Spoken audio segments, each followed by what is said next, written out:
اور جس وقت امتحان کیا حضرت ابراہیم علیہ السلام کا ان کے پروردگار نے چند باتوں میں اور ان کو پورے طور سے بجا لائے، اس وقت حق تعالیٰ نے ان سے فرمایا کہ میں تم کو لوگوں کا مقتدی بناؤں گا۔ اللہ تعالیٰ نے بولیا آپ کو لوگوں کا مقتدی بناؤں گا۔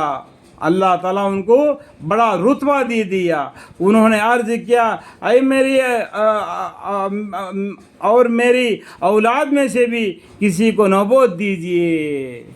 کہ بھائی ابراہیم علیہ السلام نے کیا دعا مانگے؟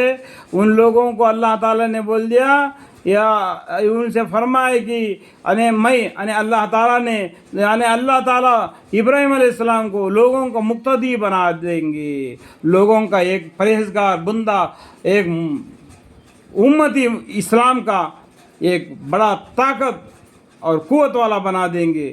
تو اس ٹائم پر ابراہیم علیہ السلام نے اللہ سے دعا مانگی، انہوں نے عرض کیا اور میری اولاد میں سے بھی کسی کو نبوت دیجیے۔ اس طریقے سے دعا مانگا، ارشاد ہوگا میری یاد نبوت خلاف روزی کرنے والوں کو نہ ملے گا۔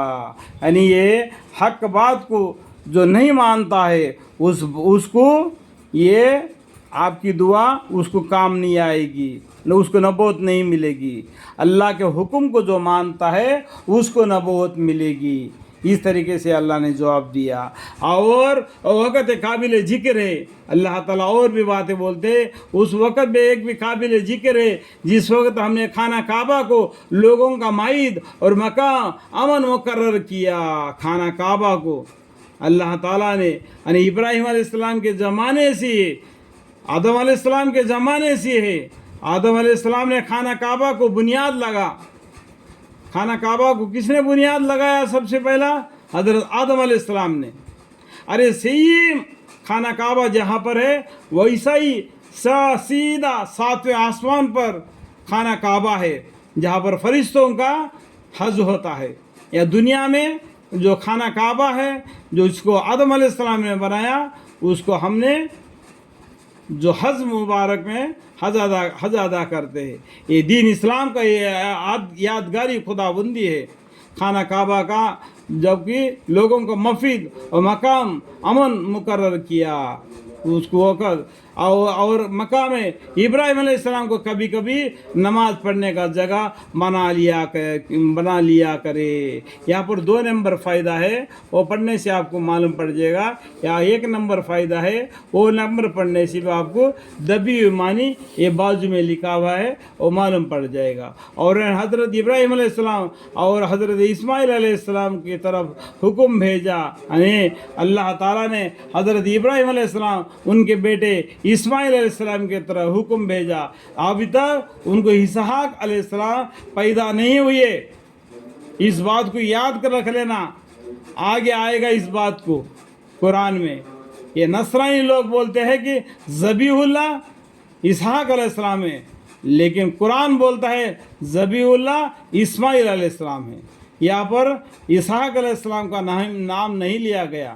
تو اس سے پہلا بیٹا کون ہے؟ حضرت ابراہیم علیہ السلام کا پہلا بیٹا اسماعیل علیہ السلام ہے۔ ان دونوں کے طرف اللہ تعالیٰ نے حکم بھیجا کہ میرے اس گھر کو خوب پاک صاف رکھا کرو، یعنی یہ خانہ کعبہ کو خوب پاک صاف رکھا کرو، بیرونی اور مقامی لوگوں کی عبادت کے واسطے۔ یعنی باہر سے لوگ آتے ہیں یا اللہ کی عبادت کرنے کے لیے، اور وہاں کے رجی کے رہنے والے آتے ہیں اس مسجد خانہ کعبہ میں اللہ کی عبادت کرنے کے لیے۔ تو اس لیے خانہ کعبہ کو ہمیشہ پاک صاف رکھا کرو، اور رکوع اور سجدہ کرنے والوں کے واسطے۔ کس کے واسطے؟ رکوع اور سجدہ کرنے والوں کے واسطے۔ اور جس وقت ابراہیم علیہ السلام نے دعا میں عرض کیا اے میرے پروردگار، یعنی ابراہیم علیہ السلام نے اللہ سے دعا مانگا، جس وقت ابراہیم علیہ السلام نے دعا میں عرض کیا اے میرے پروردگار اس کو ایک آباد شہر بنا دیجئے۔ دیکھو مکہ مکرم کو ابراہیم علیہ السلام نے اللہ سے دعا مانگا اے میرے پروردگار اے میرے پروردگار اس کو ایک آباد شہر بنا دیجئے. یہاں پر 3 نمبر فائدہ لکھا ہوا ہے, یہاں پر 3 نمبر لکھا ہے. یہاں پڑھنے سے آپ کو اس کا دبی معنی معلوم پڑ جائے گا. ان امن و ایمان والا اور اس کے بسنے والوں کو پھلوں سے بھی عنایت کیجیے. یہاں پر رہنے والوں کو, باہر سے آنے والوں کو خوب پھل میوے دیجیے, عنایت کیجیے. ان کو کہتا ہوں جو کہ ان میں سے اللہ تعالیٰ پر اور روز قیامت پر ایمان رکھتے ہو. دیکھو, ایک اللہ پر ایمان رکھنا, کل قیامت آنے والا ہے, اس دن ہم کو جی اٹھنا ہے, جو نام اعمال ہے ہمیں اس کے ساتھ اللہ کے سامنے کھڑا ہو کے جواب دینا ہے. اس بات کا ایمان رکھتا ہے تو یہ اسلام ہے, وہ مسلمان ہو گیا.